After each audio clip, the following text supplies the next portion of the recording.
Hello everyone. Exam warrior में आप सभी का स्वागत है। दोस्तों, आज से हम लोग एडुटेरिया पब्लिकेशन की जो 7500 एमसीक्यू वाली जीके जीएस की बुक है उसके प्रश्नों को व्याख्या से डिस्कस करने वाले हैं। दोस्तों, आज की क्लास में हम लोग इसके प्रैक्टिस सेट नंबर 1 के प्रश्नों को देखेंगे। दोस्तों, यह class UPSC, BPSC, SSC, police, TET CTET जैसे उन सभी एग्जाम के लिए इंपॉर्टेंट है जिसमें भी जीके जीएस के प्रश्न पूछे जाते हैं। तो आप लोग क्लास को लास्ट तक ध्यान से जरूर देखिएगा और अगर आप इसका पीडीएफ चाहते हैं तो ज्वाइन कीजिए हमारे टेलीग्राम चैनल को, जिसका लिंक आपको डिस्क्रिप्शन बॉक्स या कमेंट बॉक्स में मिल जाएगा। तो चलिए शुरू करते हैं। आज का पहला प्रश्न है, रिपब्लिकन पार्टी ऑफ इंडिया के संस्थापक निम्न में कौन थे? रिपब्लिकन पार्टी ऑफ इंडिया की स्थापना किसने की थी? तो इसका राइट आंसर हो जाएगा option D, B R Ambedkar, यानी डॉक्टर भीमराव अंबेडकर ने रिपब्लिकन पार्टी ऑफ इंडिया की स्थापना की थी। ऑप्शन डी इसका करेक्ट आंसर हो जाएगा। सुभाष चंद्र बोस के बारे में बात करते हैं। इन्होंने किसकी स्थापना किया था? तो इन्होंने 1939 में फॉरवर्ड ब्लॉक की स्थापना की थी। फॉरवर्ड ब्लॉक की स्थापना 1939 में सुभाष चंद्र बोस ने किया था। सुभाष चंद्र बोस के बारे में कुछ पॉइंट और ध्यान रखिएगा। अब की बार प्रश्न पूछा गया था कि सुभाष चंद्र बोस ने कांग्रेस की अध्यक्षता कितनी बार की थी? तो ध्यान रखिएगा, तो ये कांग्रेस के 2 बार अध्यक्ष चुने गए थे। पहली बार 1938 हरिपुरा अधिवेशन की इन्होंने अध्यक्षता की थी। ठीक है, 1938 हरिपुरा अधिवेशन की अध्यक्षता किया था। दूसरी बार 1939 त्रिपुरी अधिवेशन के भी ये अध्यक्ष चुने गए थे, लेकिन ध्यान रखिएगा गांधी जी के साथ विवाद होने के कारण इन्होंने अध्यक्ष पद से इस्तीफा दे दिया था और इस्तीफा देने के बाद 1939 में ही फॉरवर्ड ब्लॉक की स्थापना की थी। एक प्रश्न और पूछा जाता है कि जब सुभाष चंद्र बोस ने कांग्रेस पद से इस्तीफा दे दिया था उसके बाद कांग्रेस की अध्यक्षता किसने की थी, यानी कांग्रेस के अध्यक्ष उसके बाद कौन बने थे? तो ध्यान रखिएगा डॉक्टर राजेंद्र प्रसाद उसके बाद अध्यक्ष बने थे। ठीक है, इसको भी आप लोग ध्यान रखिएगा, इंपॉर्टेंट है। बाकी रमेश चंद्र मजूमदार की बात करते हैं तो ये इतिहासकार थे। इनकी पुस्तक ध्यान रखिएगा, the sepoy mutiny and the revolt of 1857, इनकी प्रसिद्ध पुस्तक है। भगत सिंह की बात करें तो इन्होंने किसकी स्थापना किया था? तो इन्होंने हिंदुस्तान रिपब्लिकन एसोसिएशन यानी एचआरए की स्थापना कब किया था? तो 1924 में इन्होंने इसकी स्थापना की थी। बाकी रिपब्लिकन पार्टी ऑफ इंडिया की स्थापना डॉक्टर भीमराव अंबेडकर ने किया था। ठीक है, इसका राइट आंसर हो जाएगा ऑप्शन डी। इस प्रश्न की व्याख्या देखते हैं, इंपॉर्टेंट है। 30 सितंबर 1956 को बी आर अंबेडकर ने अनुसूचित जाति महासंघ को बर्खास्त करके रिपब्लिकन पार्टी ऑफ इंडिया की स्थापना की घोषणा की थी, लेकिन पार्टी के गठन से पहले ही 6 दिसंबर 1956 को उनकी मृत्यु हो गई। इंपॉर्टेंट है ये, ध्यान रखिएगा। 30 सितंबर 1956 को डॉक्टर भीमराव अंबेडकर ने अनुसूचित जात महासंघ की बात करें तो इसकी स्थापना 1942 में डॉक्टर भीमराव अंबेडकर ने की थी, लेकिन इसको बर्खास्त करके रिपब्लिकन पार्टी ऑफ इंडिया की स्थापना की घोषणा की थी। कब? 30 सितंबर 1956 को, लेकिन पार्टी के गठन से पहले ही 6 दिसंबर 1956 को उनकी मृत्यु हो गई। डॉक्टर भीमराव अंबेडकर की मृत्यु कब हुई? तो 6 दिसंबर 1956 को। ठीक है, उसके बाद उनके अनुयायियों और कार्यकर्ताओं ने इस पार्टी के गठन की योजना बनाई।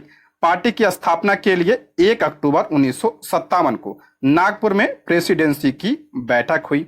इस बैठक में एन शिवराज, यशवंत अंबेडकर, पीटी बोरावले, एजी पवार, दत्ता कट्टी, दादा साहब रूपवते, अब्बा पीटी मधले मौजूद थे। और 3 अक्टूबर 1957 को रिपब्लिकन पार्टी ऑफ इंडिया का गठन किया गया। ध्यान रखिएगा, रिपब्लिकन पार्टी ऑफ इंडिया का गठन कब किया गया? तो 3 अक्टूबर 1957 को इसका गठन किया गया। और इसके संस्थापक कौन थे? तो डॉक्टर भीमराव अंबेडकर को इसका संस्थापक माना जाता है। ठीक है, और एन शिवराज पार्टी के अध्यक्ष चुने गए। गठन 3 अक्टूबर 1957 और उसके बाद पार्टी के अध्यक्ष कौन चुने गए? तो एन शिवराज पार्टी के अध्यक्ष चुने गए। ठीक है, सब पॉइंट ध्यान रखिएगा। ठीक, डॉक्टर भीमराव अंबेडकर के बारे में कुछ और पॉइंट की बात करते हैं। इनका जन्म कब हुआ था? तो 14 अप्रैल 1891। 14 अप्रैल 1891 में इनका जन्म हुआ था। कहाँ पे? तो महू मध्य प्रदेश में इनका जन्म हुआ था।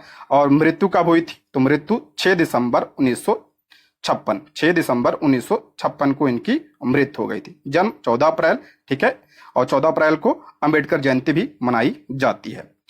डॉक्टर भीमराव अंबेडकर को भारतीय संविधान का जनक भी कहा जाता है, सभी को पता होगा, इंपॉर्टेंट है, भारतीय संविधान का जनक कहा जाता है इन्हें। प्रारूप समिति के ये अध्यक्ष थे, ठीक है, डॉक्टर भीमराव अंबेडकर प्रारूप समिति के अध्यक्ष थे। स्वतंत्र भारत के पहले कानून मंत्री, डॉक्टर भीमराव अंबेडकर स्वतंत्र भारत के पहले कानून मंत्री या विधि मंत्री थे, ठीक है, पहले विधि मंत्री थे।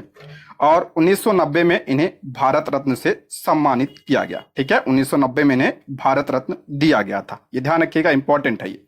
इनकी कुछ प्रसिद्ध पुस्तकों की बात करते हैं तो एनिहिलेशन ऑफ कास्ट, बुद्ध और Karl Marx, Buddha and his Dhamma, Pakistan और दी पार्टीशन ऑफ इंडिया, ये इंपॉर्टेंट है, पाकिस्तान और दी पार्टीशन ऑफ इंडिया, ये कई बार एग्जाम में पूछा गया, कई सारे, ठीक है, इसको ध्यान रखिएगा। पत्रिकाओं की बात करते हैं तो मूक नायक, जिसका प्रकाशन इन्होंने 1920 में शुरू किया था। बहिष्कृत भारत 1927, समता 1929 में शुरू किया था, और जनता 1930 में शुरू किया था, ठीक है। मूक नायक, बहिष्कृत भारत, समता और जनता इनकी प्रसिद्ध पत्रिकाएं थी।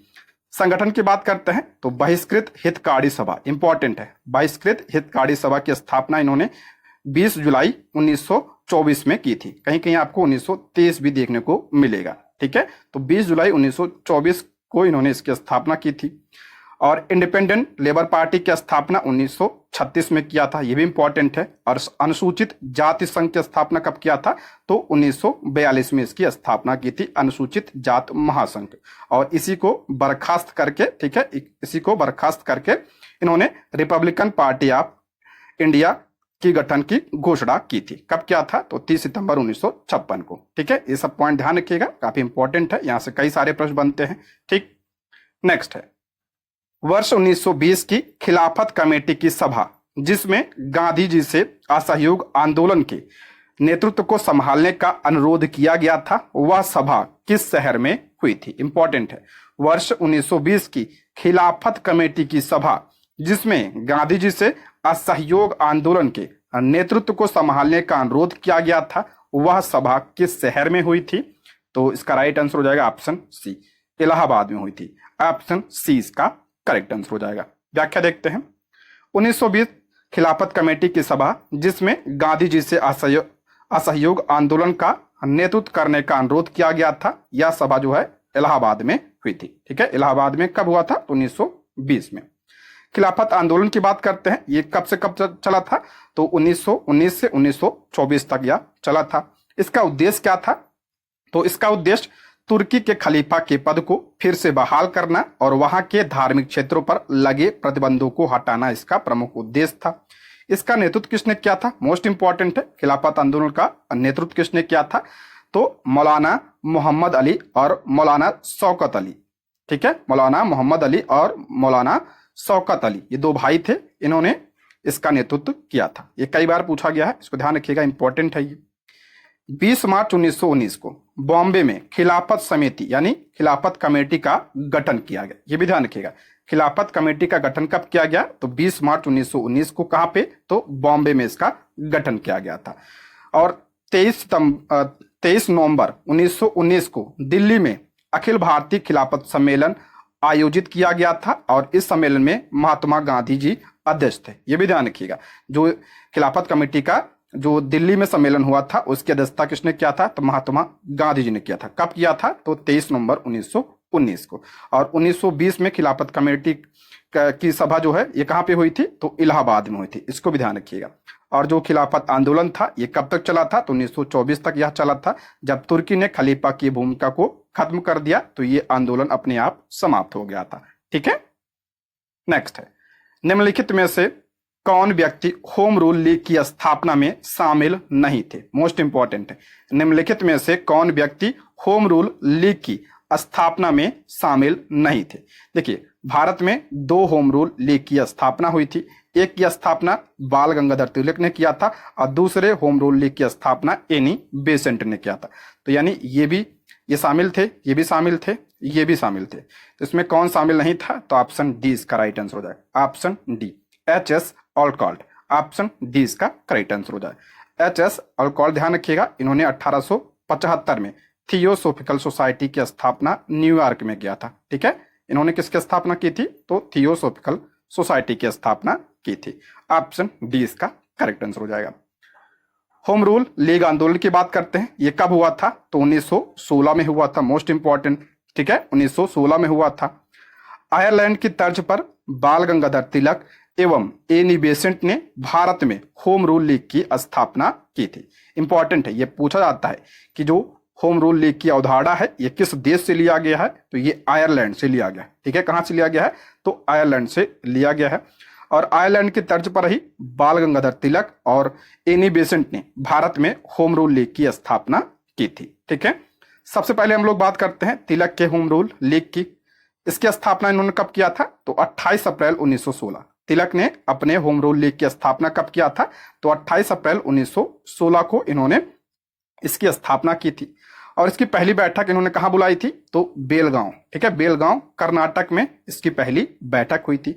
और तिलक के होम रूल लीग का मुख्यालय कहां पे था? तो ये पूना में था। ठीक है, पूना में था।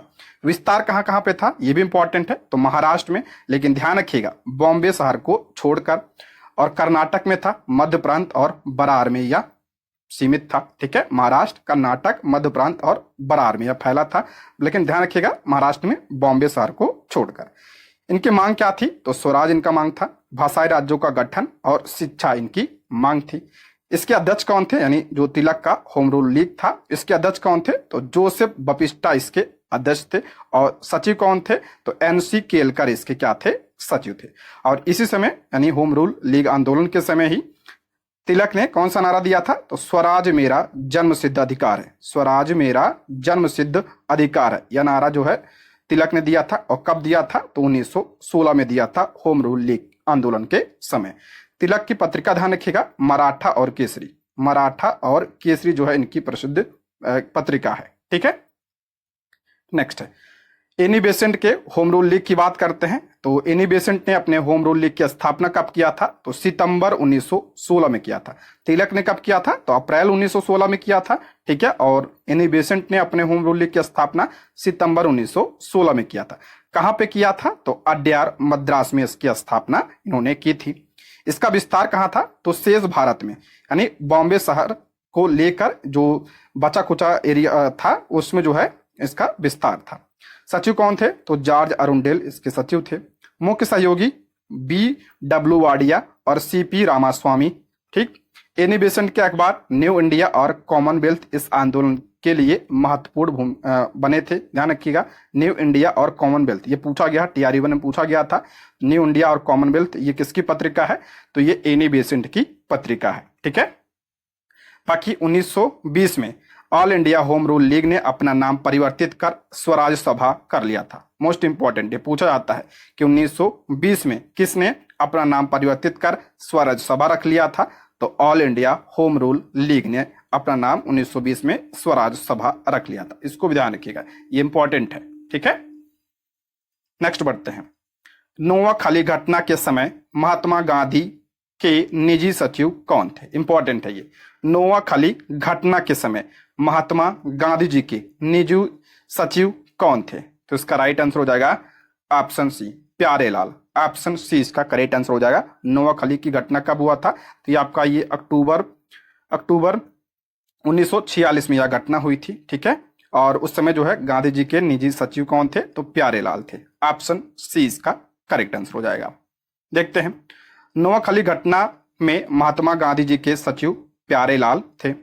नोआखाली घटना की बात करते हैं तो नोआखाली में दंगे मुस्लिम लीग द्वारा विभाजन की मांग के कारण अशांति की पृष्ठभूमि में हुए थे। आप सभी को पता है 1946 में जब कैबिनेट मिशन आया था, कैबिनेट मिशन ने पाकिस्तान के प्रस्ताव को अस्वीकार कर दिया था। ठीक है, पाकिस्तान के प्रस्ताव को अस्वीकार कर दिया था, जिसकी वजह से मुस्लिम लीग ने 16 अगस्त 1946 को प्रत्यक्ष कार्रवाई दिवस मनाया था। और इसी को लेकर जो है काफी दंगे होना शुरू हो गए थे और इसी में नोआखाली का यह दंगा हुआ था। ठीक है, यह वर्ष 1946 में तत्कालीन बंगाल, अब क्या है ये बांग्लादेश में है, के नोआखली में हुआ था। यह घटना कहां पे हुआ था? नोआखली में हुआ था, और ये अक्टूबर में हुआ था। ठीक है, अक्टूबर 1946 में यह शुरू हुआ था। इसमें हिंदू समुदाय के सदस्यों के खिलाफ बड़े पैमाने पर अत्याचार किए गए थे। इसमें जो है हिंदू समुदाय के सदस्यों पर जो है अत्याचार किया गया था। गांधी जी शांति व्यवस्था बहाल करने के लिए नोआखली गए थे। ध्यान रखिएगा, गांधी जी नवंबर 1946 में नोआखली गए थे। ठीक है, शांति व्यवस्था बहाल करने के लिए। गांधी जी के विवेक और साहस को देखते हुए माउंटबेटन, उस समय जो वायसराय थे लॉर्ड माउंटबेटन, ने उन्हें वन मैन बाउंड्री फोर्स की उपाधि दी। मोस्ट इंपॉर्टेंट है। ठीक है, पूछा जाता है कि गांधी जी को वन मैन बाउंड्री फोर्स की उपाधि किसने दिया था? तो लॉर्ड माउंटबेटन ने दिया था। ठीक है, और किस घटना को लेकर दिया था? तो नोआखली घटना को लेकर यह उपाधि ने दी थी। ठीक, नेक्स्ट है, सविनय अवज्ञा आंदोलन की असफलता के बाद गांधी जी ने महत्व दिया। इंपॉर्टेंट है, सविनय अवज्ञा आंदोलन ये कब हुआ था? इसकी शुरुआत 1930 में हुई थी, दांडी मार्च से। करा इसकी असफलता के बाद गांधी जी ने महत्व दिया था। किसका महत्व, किस पर महत्व दिया था? तो ऑप्शन ए, रचनात्मक कार्यक्रम को दिया था। ठीक है, ऑप्शन ए इसका राइट आंसर हो जाएगा, रचनात्मक कार्यक्रम को। देखते हैं इसके बारे में। सविनय अवज्ञा आंदोलन की असफलता के बाद गांधी जी ने रचनात्मक कार्यों को विशेष महत्व दिया। जैसे अस्पृश्यता का उन्मूलन पर इन्होंने ध्यान दिया, खादी वस्त्र बनाना, सांप्रदायिक एकता, नई या बुनियादी शिक्षा पर ध्यान केंद्रित किया, और महिलाओं का उत्थान पर उन्होंने अपना ध्यान केंद्रित किया। ठीक है, ये सब जो है रचनात्मक कार्य थे गांधी जी के। ठीक है, सविनय अवज्ञा आंदोलन की बात करें तो सविनय अवज्ञा आंदोलन की शुरुआत दांडी मार्च से हुई थी। और दांडी मार्च कब हुआ था? तो ये 12 मार्च 1930 को इसकी शुरुआत हुई थी। कहां से हुई थी ये भी ध्यान रखिएगा, साबरमती से इसकी शुरुआत हुई थी। ठीक है, साबरमती से इसकी शुरुआत हुई थी। और कब तक चला था ये? तो 12 मार्च 1930 से 6 अप्रैल 1930 तक चला था। देखिए 5 अप्रैल 1930 को गांधी जी दांडी पहुंचे, और 6 अप्रैल 1930 को इन्होंने नमक कानून तोड़ा था। ठीक है, और नमक कानून को तोड़कर सविनय अवज्ञा आंदोलन की शुरुआत की थी। सविनय अवज्ञा आंदोलन समाप्त कब हुआ था? तो 7 अप्रैल 1934 को यह पूरी तरह से समाप्त हो गया था। ठीक है, 7 अप्रैल 1934 को यह पूरी तरह से समाप्त हुआ था। और यह दांडी मार्च से शुरू हुआ था। दांडी मार्च 12 मार्च 1930 से 6 अप्रैल 1930 तक चला था। ठीक है, कहां से दांडी मार्च शुरू हुआ था? तो ये साबरमती से शुरू हुआ था। ठीक है, नेक्स्ट है, बंकिम चंद्र चटर्जी की रचना कौन सी नहीं है? बंकिम चंद्र चटर्जी की कौन सी रचना नहीं है, पूछ रहा है इसमें। तो इसका राइट आंसर हो जाएगा ऑप्शन सी, पोस्ट मास्टर नहीं है। ठीक है, ऑप्शन सी इसका राइट आंसर हो जाएगा। पोस्ट मास्टर जो है किसकी रचना है? तो ये रविन्द्रनाथ टैगोर की रचना है। ठीक है, रविन्द्रनाथ टैगोर की रचना है पोस्ट मास्टर। बाकी दुर्गेश नंदिनी, आनंद मठ, देवी चौधरानी, ये सब जो है बंकिम चंद्र चटर्जी की प्रसिद्ध रचनाएं हैं। तो ऑप्शन क्या हो जाएगा? सॉरी, यहाँ पे बी अगर लगा लीजिए, सी यहाँ पे हो गया। ठीक है, तो जो भी इसको ऑप्शन आप दे सकते हैं, तो B, option B post master. ठीक है, बंकिम चंद्र चटर्जी की प्रमुख रचनाओं की बात करते हैं तो दुर्गेश नंदिनी, ठीक है, कपाल कुंडला, विश्व वृक्ष, आनंद मठ। मोस्ट इंपॉर्टेंट है, ये अब की बार पूछा गया था कि आनंद मठ का प्रकाशन कब हुआ था? तो 1882 में आनंद मठ का प्रकाशन हुआ था। और ये आनंद मठ जो है किस विद्रोह पर आधारित है, ये भी ध्यान रखिएगा। तो ये सन्यासी विद्रोह पर आधारित है। ठीक है, सन्यासी विद्रोह पर यह आधारित है। और जो हमारा वंदे मातरम है, यानी जो राष्ट्रीय गीत है वंदे मातरम, यहीं से लिया गया है। इसको भी आप लोग ध्यान रखिएगा। बाकी सीताराम और देवी चौधरानी, ठीक है, ये सब इनकी प्रसिद्ध पुस्तकें हैं। ठीक, नेक्स्ट है, वर्ष 1911 में किस सामाजिक कार्यकर्ता ने ब्रिटिश विधान परिषद के समक्ष निशुल्क तथा अनिवार्य प्राथमिक शिक्षा का प्रस्ताव रखा था? मोस्ट इंपॉर्टेंट, वर्ष 1911 में किस सामाजिक कार्यकर्ता ने ब्रिटिश विधान परिषद के समक्ष निशुल्क तथा अनिवार्य प्राथमिक शिक्षा का प्रस्ताव रखा था? तो इसका राइट आंसर हो जाएगा ऑप्शन बी, गोपाल कृष्ण गोखले ने। ऑप्शन बी इसका राइट आंसर हो जाएगा, गोपाल कृष्ण गोखले। देखिए, गोपाल कृष्ण गोखले, उन्होंने सार्वजनिक रूप से भारत में अनिवार्य प्राथमिक शिक्षा शुरू करने की मांग की थी। भारत में अनिवार्य प्राथमिक शिक्षा शुरू करने की मांग किसने किया था? गोपाल कृष्ण गोखले ने किया था। इसीलिए इंपीरियल लेजिस्लेटिव काउंसिल के सदस्य के रूप में उन्होंने 12 मार्च 1910 को शिक्षा पर एक प्रस्ताव यानी संकल्प लाया। ठीक है, इन्होंने 1910 में शिक्षा पर एक प्रस्ताव लाया। अपने संकल्प में वो चाहते थे कि भारत में स्थानीय अधिकारियों को 6 से 10 साल के बीच के लड़कों के लिए प्राथमिक शिक्षा मुफ्त और अनिवार्य करने के लिए अधिकार प्रदान करे। ठीक है। इंपीरियल लेजिस्लेटिव काउंसिल में संकल्प पर चर्चा हुई, यानी जो इन्होंने 1910 में प्रस्ताव लाया था उस पर चर्चा हुई, लेकिन सरकार संकल्प की मांगों को प्रभावी करने के लिए तैयार नहीं थे। इसलिए गोपाल कृष्ण गोखले ने 16 मार्च 1911, ध्यान रखिएगा 16 मार्च 1911 को एक अनौपचारिक सदस्य के बिल के रूप में फिर से परिषद में एक निजी विधेयक पेश किया। इसके बाद इन्होंने क्या किया, निजी विधेयक पेश किया, और यह बिल 1911 के गोखले के निजी विधेयक के रूप में लोकप्रिय है। ठीक है, तो ये ध्यान रखिएगा, मोस्ट इंपॉर्टेंट है। ठीक है, बिल कब लाया था इन्होंने, तो 1911 में बिल लाया था, और ये निजी विधेयक था। ठीक है, गोपाल कृष्ण गोखले के बारे में बात करते हैं। तो 1899 से 1902 तक बॉम्बे लेजिस्लेटिव काउंसिल के ये सदस्य थे, और वर्ष 1902 से 1915 तक ये इंपीरियल लेजिस्लेटिव काउंसिल के क्या थे, ये सदस्य थे। ठीक है, और ये बनारस अधिवेशन, जो कांग्रेस का बनारस अधिवेशन हुआ था 1905 में, उसकी अध्यक्षता इन्होंने किया था। मोस्ट इंपॉर्टेंट है, 1905 बनारस अधिवेशन की अध्यक्षता गोपाल कृष्ण गोखले ने की थी। ध्यान रखिएगा, गोपाल कृष्ण गोखले ये नरम दल के नेता थे। ठीक है, नरम दल के ये नेता थे, और उन्होंने 1905 बनारस अधिवेशन की अध्यक्षता की थी। 1905 में ही इन्होंने servant of India society, most important है, TRE 1 में पूछा गया ये, 1905 में सर्वेंट ऑफ इंडिया सोसाइटी की स्थापना, यानी भारत सेवक समाज की स्थापना इन्होंने किया था। ठीक है, वर्ष 1908 में गोखले ने रनाडे इंस्टीट्यूट ऑफ इकोनॉमिक्स की स्थापना की थी। 1908 में इन्होंने रनाडे इंस्टीट्यूट ऑफ इकोनॉमिक्स की स्थापना की थी। ध्यान रखिएगा, रनाडे जो थे, महागोविंद रनाडे, ये इनके क्या थे, गुरु थे, राजनीतिक गुरु थे गोपाल कृष्ण गोखले के। ठीक है, उन्होंने अंग्रेजी साप्ताहिक समाचार पत्र द हितवाद की शुरुआत की। इनकी पत्र का ध्यान रखिएगा, द हितवाद। ठीक है, ये समाचार पत्र था, साप्ताहिक था, अंग्रेजी में था। नाइटहुड की उपाधि को अस्वीकार और भारत के लिए राज्य सचिव की परिषद में पद स्वीकार करने से इनकार कर दिया था। इंपॉर्टेंट है, 2008 में यूपीएससी में प्रश्न पूछा गया था कि किसने नाइटहुड की उपाधि को अस्वीकार और भारत के लिए राज्य सचिव की परिषद में पद स्वीकार करने से इनकार कर दिया था, तो गोपाल कृष्ण गोखले ने कर दिया था। ठीक है, और महात्मा गांधी जी ने उन्हें राजनीतिक गुरु माना था। महात्मा गांधी जी के राजनीतिक गुरु कौन थे, अब की बार पूछा भी गया था, तो गोपाल कृष्ण गोखले थे। और ध्यान रखिएगा, गोपाल कृष्ण गोखले के गुरु कौन थे, तो महागोविंद रनाडे थे। ठीक है, ये सारे पॉइंट ध्यान रखिएगा, यहां से कई सारे प्रश्न बन सकते हैं।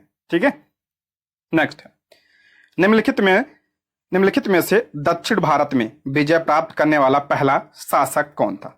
दक्षिण भारत में विजय प्राप्त करने वाला पहला शासक कौन था, मोस्ट इंपॉर्टेंट है। दक्षिण भारत में विजय प्राप्त करने वाला पहला शासक अलाउद्दीन खिलजी था। ऑप्शन ए इसका राइट आंसर हो जाएगा, अलाउद्दीन खिलजी। दक्षिण भारत पर विजय प्राप्त करने वाला पहला मुस्लिम शासक अलाउद्दीन खिलजी था। अलाउद्दीन खिलजी सभी को पता होगा, ये खिलजी वंश का शासक था। अलाउद्दीन खिलजी के शासन काल में दक्षिण में सबसे पहले 1303 ईस्वी में तेलंगाना पर आक्रमण किया था। ध्यान रखिएगा, अलाउद्दीन खिलजी के शासनकाल में दक्षिण में सबसे पहले आक्रमण कहां पे किया गया था, तेलंगाना पर। कब किया गया था, तो 1303 में। अलाउद्दीन खिलजी ने दक्षिण विजय करने का अभियान मलिक काफूर को सौंपा था। मोस्ट इंपॉर्टेंट है, ये क्या था, अलाउद्दीन खिलजी का क्या था, गुलाम था मलिक काफूर, और अलाउद्दीन खिलजी ने दक्षिण विजय करने का अभियान जो था इसी को सौंपा था मलिक काफूर को।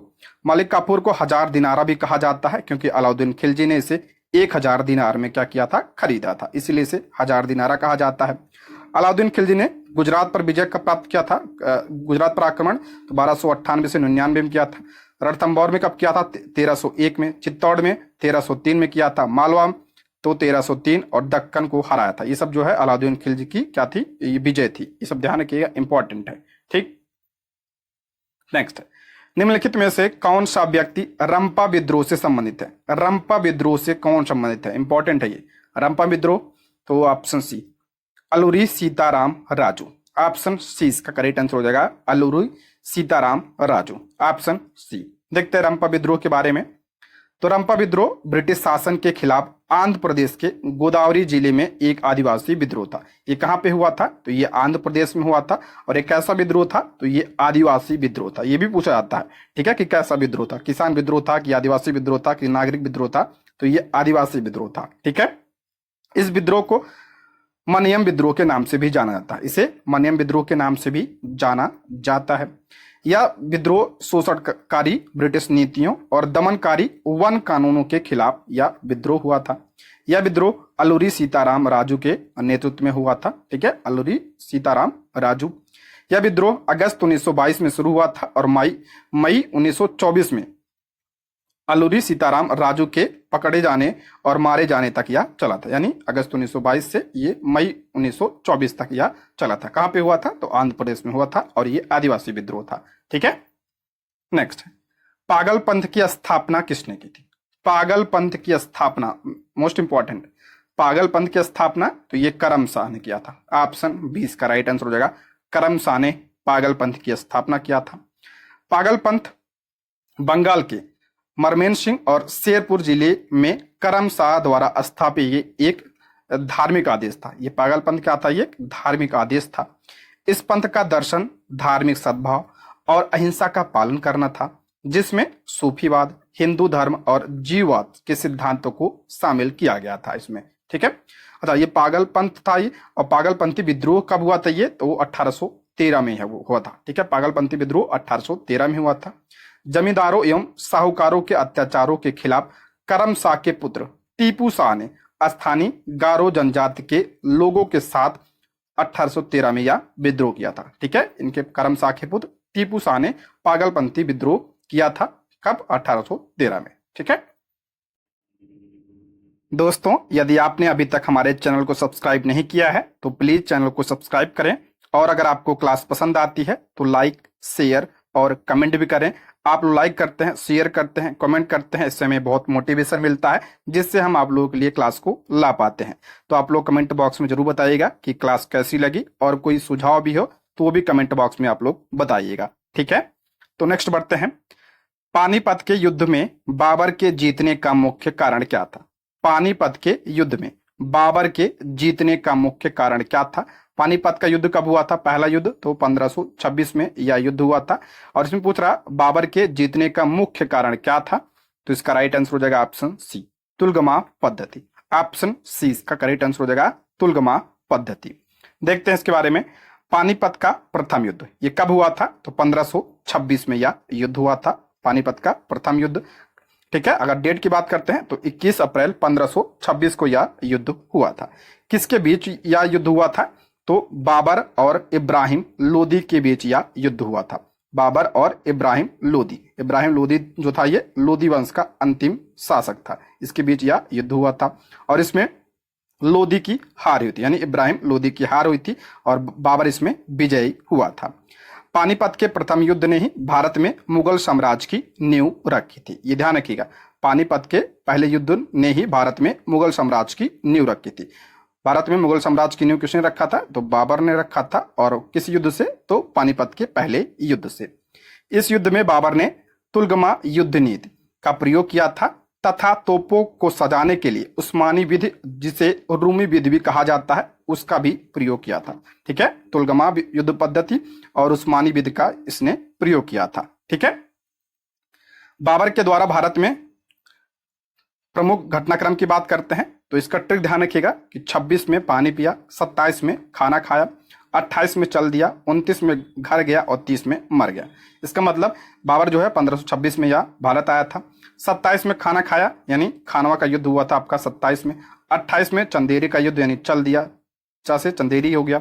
29 में घर गया, घा से आपका घाघरा का युद्ध होगा और 30 में जो है बाबर की मृत्यु हो जाती है, ठीक है। 26 में पानी पिया यानी पानीपत का युद्ध जो है पहला युद्ध 21 अप्रैल 1526 को हुआ था। बाबर और इब्राहिम लोदी के बीच हुआ था और इसमें जो है बाबर की जीत हुई थी। दूसरा युद्ध अब 127 में लड़ा था 17 मार्च 1527 को। किसके बीच हुआ था? तो बाबर और राणा सांगा के बीच यह युद्ध हुआ था और इसमें जो है बाबर की जीत हुई थी।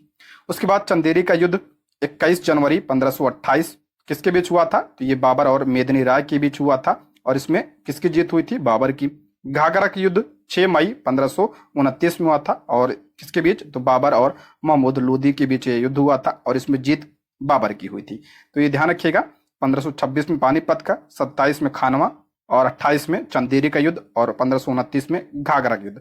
अब 1530 में बाबर की मृत्यु हो गई थी। ठीक है, अब हम पानीपत के दूसरे युद्ध की बात करते हैं। पानीपत के कुल 3 युद्ध हुआ था। पहला युद्ध मैंने बता दिया 1526 में हुआ था।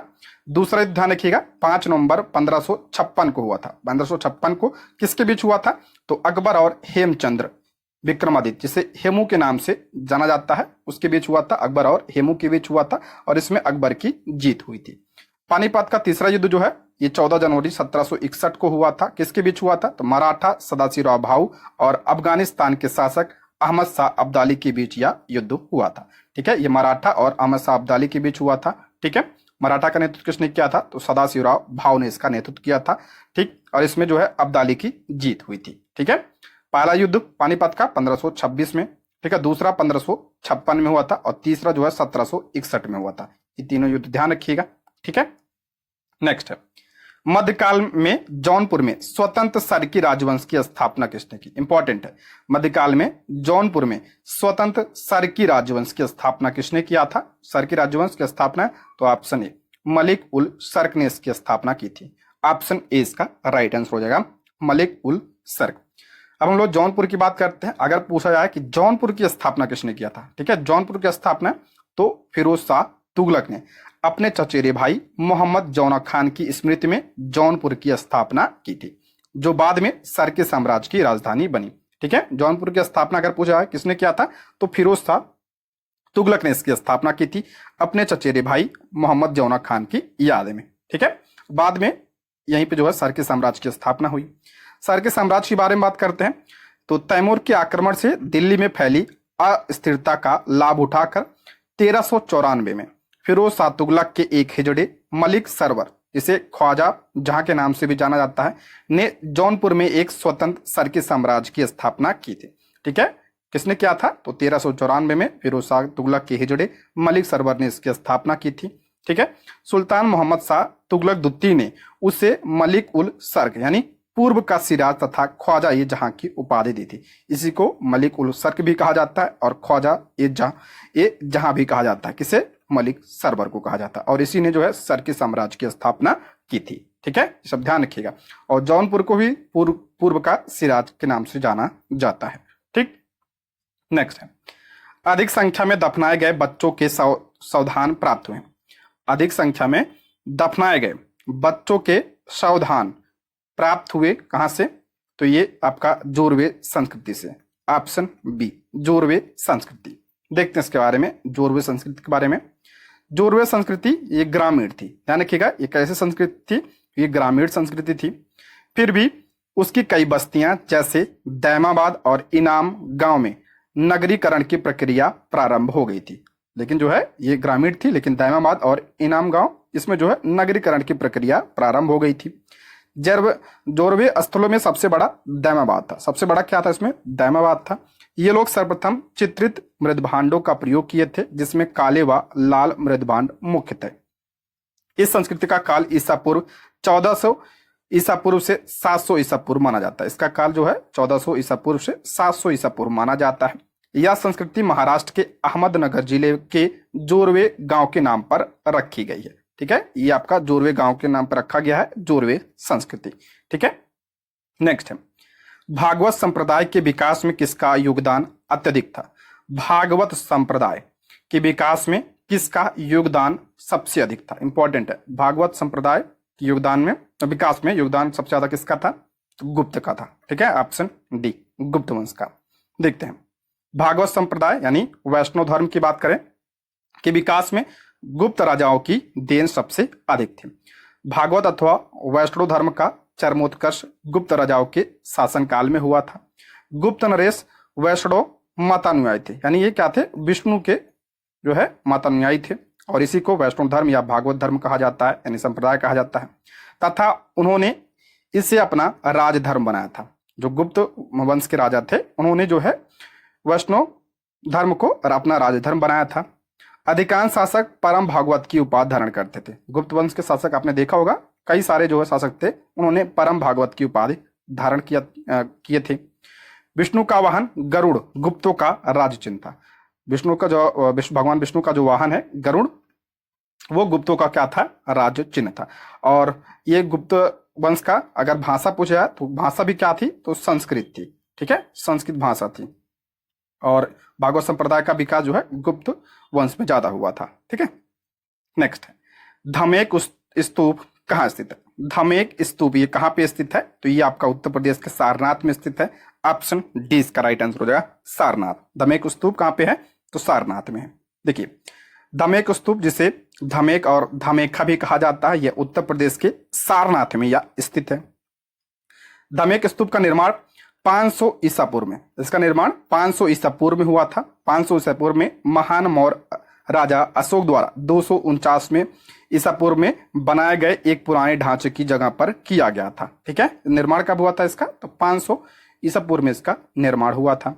धमेक स्तूप को वह स्थान माना जाता है जहां बुद्ध ने ज्ञान प्राप्ति के बाद अपने पहले 5 ब्राह्मण शिष्यों को प्रथम उपदेश दिया।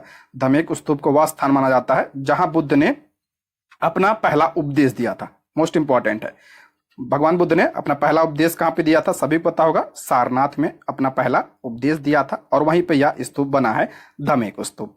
अच्छा, पहले उपदेश को क्या कहा जाता है गौतम बुद्ध के, तो धर्म चक्र प्रवर्तन कहा जाता है। इसको भी ध्यान रखिएगा, धर्म चक्र प्रवर्तन कहा जाता है बुद्ध के पहले उपदेश को। ठीक है, नेक्स्ट है वह सुल्तान कौन था जिसने खलीफा के अधिकार को मानने से इनकार कर दिया था। इंपॉर्टेंट है, वह सुल्तान कौन था जिसने खलीफा के अधिकार को मानने से इनकार कर दिया था। खलीफा जो है ये मुस्लिम संप्रदाय में सबसे बड़ा माना जाता था। ठीक है, तो वही कह रहा है वह सुल्तान कौन था जिसने खलीफा के एक प्रकार से क्या थे, ये मुस्लिम धर्म के ये धर्म गुरु थे। ठीक है, खलीफा, वह सुल्तान कौन था जिसने खलीफा के अधिकार को मानने से इनकार कर दिया था, तो कौन था, तो अलाउद्दीन खिलजी था। ऑप्शन बी इसका राइट आंसर हो जाएगा अलाउद्दीन खिलजी। मध्यकालीन शासकों में अलाउद्दीन खिलजी प्रथम शासक था जिसने खलीफा से सुल्तान पद की स्वीकृति हेतु कभी प्रयत्न नहीं किया। हालांकि नाम मात्र की परंपरा हेतु यामनी उल खिलाफत यानी खलीफा का नायब की उपाधि से निर्धारण किया था। ठीक है, बस नाम मात्र। इस प्रकार अलाउद्दीन खिलजी ने खलीफा की सत्ता को कभी स्वीकार नहीं किया। नोट ध्यान रखिएगा, इल्तुतमिश पहला शासक था जिसने खलीफा से अलंकरण पत्र का अनुरोध किया और प्राप्त किया। यानी खलीफा की सत्ता को सबसे पहले किसने स्वीकार किया था, तो इल्तुतमिश ने स्वीकार किया था। ये भी ध्यान रखिएगा, प्रश्न बनता है ये। ठीक है, और किसने स्वीकार नहीं किया था, तो अलाउद्दीन खिलजी ने स्वीकार नहीं किया था। और सबसे पहले कौन स्वीकार किया था, तो इल्तुतमिश ने किया था। दोनों पॉइंट ध्यान रखिएगा। ठीक है, नेक्स्ट है यूरोप को उत्तरी अमेरिका से कौन सा सागर या महासागर अलग करता है। यूरोप को कह रहा है उत्तरी अमेरिका से कौन सा महासागर अलग करता है, तो आपका ऑप्शन है उत्तरी अटलांटिक महासागर। ऑप्शन ए इसका राइट आंसर हो जाएगा। यूरोप को उत्तरी अमेरिका से, देखिए मैप में देखिए, यहाँ पे आपका क्या है, यूरोप है, ये आपका क्या है, उत्तरी अमेरिका है। यहाँ पे देखिए यस आकार का क्या आपका ये अटलांटिक महासागर, ये आपका उत्तरी अटलांटिक है, इधर आपका दक्षिणी अटलांटिक है। तो यूरोप से अमेरिका को कौन अलग करता है, तो अटलांटिक महासागर यानी उत्तरी अटलांटिक महासागर। इसलिए ऑप्शन क्या हो जाएगा, ए इसका करेक्ट आंसर हो जाएगा। ठीक है, ऑप्शन ए। देखिए जो अटलांटिक महासागर है ये दूसरा सबसे बड़ा महासागर है और इसका आकार जो है यस के आकार का है। ठीक है, पूछा जाता है किसका जो है आकार एस जैसा है, तो अटलांटिक महासागर का। और ये दूसरा सबसे बड़ा महासागर है।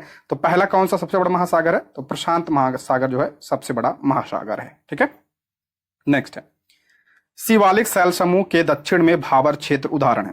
शिवालिक शैल समूह के दक्षिण में भाबर क्षेत्र पूछ रहा, किसका उदाहरण है, भाबर क्षेत्र। तो इसका राइट आंसर हो जाएगा ऑप्शन सी गिरपद स्थिति का। ऑप्शन सी इसका राइट आंसर हो जाएगा गिरपद स्थिति, ऑप्शन सी। देखते हैं इसके बारे में, इंपॉर्टेंट है। शिवालिक शैल समूह के दक्षिण में भाबर क्षेत्र गिरपाद की स्थिति के उदाहरण है। ठीक है, यह विस्तृत रूप में है। शिवालिक हिमालय हिमालय के सबसे बाहरी एवं नवीनतम श्रेणी है।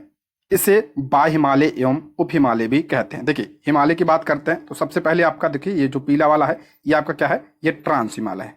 ठीक है, ये ट्रांस हिमालय है। और ये जो हरा वाला देखेंगे यहाँ से लेके आपका यहाँ तक जो फैला हुआ है नेपाल वगैरह में भी है, तो ये आपका क्या है, तो ये आपका महान हिमालय है। ठीक है, महान हिमालय या बृहद हिमालय इसे कहा जाता है। इसे हिमाद्री के नाम से भी जाना जाता है। ये हमेशा बर्फ से ढका रहता है और इसी में आपका क्या है, माउंट एवरेस्ट है। उसके बाद आपका क्या आता है, ये जो आप ब्लू वाला देखेंगे ये आपका ये लघु हिमालय है, ठीक है, लघु हिमालय। और सबसे नीचे जो ये ऑरेंज कलर का देखेंगे सबसे नीचे, ये आपका क्या है, शिवालिक श्रेणी है। तो ये आपका हिमालय ध्यान रखिएगा। तो सबसे पहले ट्रांस हिमालय, फिर उसके बाद आपका महान हिमालय, फिर लघु हिमालय, फिर शिवालिक श्रेणी।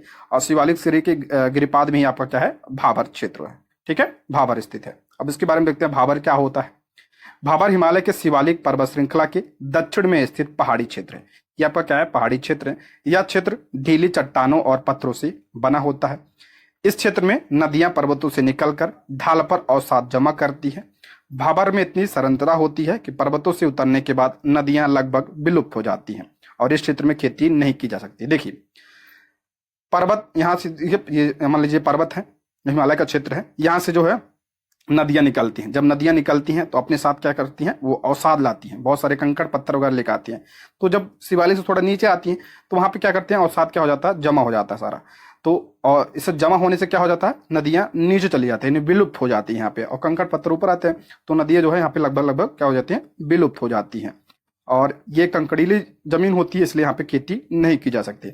और इसे थोड़ा आगे आएंगे तो क्या हो जाता है, नदियां फिर धीरे धीरे ऊपर आ जाती हैं, ठीक है। जब ऊपर आते हैं नदियां तो कौन सा क्षेत्र कहलाता है, उसे तराई क्षेत्र कहा जाता है। तो भाबर और तराई में आपको अंतर पता चल गया ना। जब नदियां निकलती हैं तो अपने साथ अवसाद ले आती हैं, जहाँ पे वो छोड़ती हैं तो नदियां वहाँ पे विलुप्त हो जाती हैं, तो उसे भाबर प्रदेश कहते हैं। थोड़ा और आगे आएंगे तो नदियां जब ऊपर आ जाती हैं तो उसे तराई क्षेत्र कहते हैं। और फिर जब नदियां आती हैं तो अब इसमें खादर और बांगर की बात कर लेते हैं। खादर और क्या होता है, तो खादर ये आपका नवीन जलोढ़ मिट्टी जो होती है, नवीन जलोढ़ मिट्टी को क्या कहा जाता है, खादर कहा जाता है। अब पुरानी जलोढ़ मिट्टी जो होती है उसे क्या कहता है, बांगर कहा जाता है, ठीक है, ये सब ध्यान रखिएगा। तराई की बात करते हैं तो तराई भाबर के दक्षिण में दलदली क्षेत्र है, ठीक है। सबसे पहले आपका हिमालय, फिर आपका भाबर आता है, उसके बाद आपका तराई क्षेत्र आता है। तराई ये आपका भाबर के दक्षिण में है। यह क्षेत्र 20 से 30 किलोमीटर तक चौड़ा होता है। तराई क्षेत्र में घास के मैदान और घने जंगल होते हैं। इस क्षेत्र में मिट्टी और बालू की एक के बाद एक परतें होती हैं। तराई क्षेत्र में जलस्तर बहुत ऊपर होता है और इस क्षेत्र की नदियों में मानसून के समय बाढ़ आ जाती है। और तराई क्षेत्र में क्या होती है, खेती की जा सकती है, ठीक है, ये सब ध्यान रखिएगा, ठीक है। भाबर, तराई, बांगर क्या होता है, बांगर क्या होता है, ये पुरानी जलोढ़ मिट्टी। और खादर क्या होता है, तो नवीन जलोढ़ मिट्टी जो होती है उसे खादर कहते हैं, ठीक। नेक्स्ट है, निम्नलिखित में से कौन सा सौर परिवार से संबंधित नहीं है। सौर परिवार यानी सौर मंडल का कौन सा भाग नहीं है, तो इसका राइट आंसर हो जाएगा निहारिका। ऑप्शन बी इसका राइट आंसर हो जाएगा निहारिका। ये सौर परिवार का भाग नहीं है। बाकी क्षुद्र ग्रह, ग्रह, धूमकेतु ये सौर परिवार के भाग हैं। Option B. देखिए निहारिका या इसे नेबुला भी कहा जाता है, सौर मंडल से संबंधित नहीं है। निहारिका अंतरिक्ष में धूल और गैस का एक विशाल बादल होता है, ठीक है, निहारिका। सौर मंडल की बात करते हैं। सौर मंडल या सौर परिवार ये क्या होता है, सूर्य और उसकी परिक्रमा करने वाले खगोलीय पिंड सौर मंडल का निर्माण करते हैं, ठीक है। सूर्य और उसके जो सूर्य का चक्कर लगाता है जो पिंड होते हैं, खगोलीय पिंड, वही क्या होते हैं, सौर मंडल का हिस्सा माने जाते हैं, ठीक है। जैसे आपका ग्रह हो गया, धूमकेतु हो गया, क्षुद्र ग्रह हो गया, उल्का पिंड जैसे कई सारे पिंड होते हैं, वो सब सौर मंडल के अंतर्गत आते हैं और ये क्या करते हैं, सूर्य का चक्कर लगाते हैं, ठीक है। सूर्य ग्रहों की बात करते हैं। ग्रहों की संख्या वर्तमान में कितनी है, 8 है, ठीक है। तो ये क्रम भी आप लोग ध्यान रखिएगा, ठीक है। कौन कौन से क्रम, सबसे पहले बुध, सबसे नजदीक सूर्य के कौन है, तो बुध है सबसे नजदीक। उसके बाद आपका क्या है, वीनस है, ठीक है, यानी बुध, शुक्र, उसके बाद पृथ्वी है, फिर मंगल है, फिर बृहस्पति है, सबसे बड़ा है। बृहस्पति के बाद आपका शनि है, शनि के बाद आपका अरुण है और लास्ट में आपका क्या है, वरुण है। ये क्रम ध्यान रखिएगा, सूर्य से दूरी के अनुसार ये आपका क्रम है।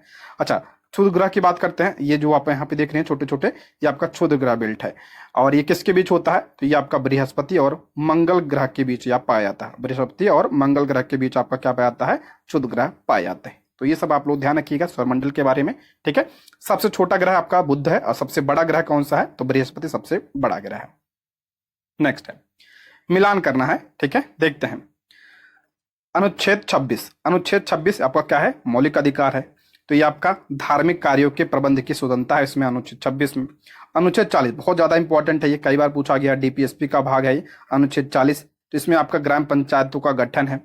अनुच्छेद 98 में क्या है, तो इसमें आपका संसद सचिवालय है। और अनुच्छेद 239 में क्या है, तो संघ शासित क्षेत्रों का प्रशासन है।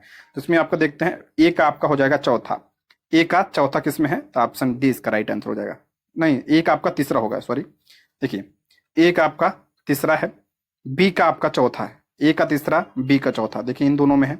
उसके बाद सी का हो जाएगा, सी का दूसरा, सी का दूसरा, और डी का आपका पहला, तो ऑप्शन क्या हो जाएगा, ए इसका करेक्ट आंसर हो जाएगा। ठीक है, नेक्स्ट है, निम्नलिखित क्षेत्रों में से किस एक क्षेत्र में राज्य सरकार का स्थानीय इकाइयों पर नियंत्रण नहीं होता। कारण निम्नलिखित क्षेत्रों में से किस एक क्षेत्र में राज्य सरकार का स्थानीय इकाइयों, स्थानीय इकाई यानी जैसे आपका नगर पंचायत हो गया और ग्राम पंचायत हो गया, ठीक है ना, जो ये क्या है, स्थानीय निकाय है।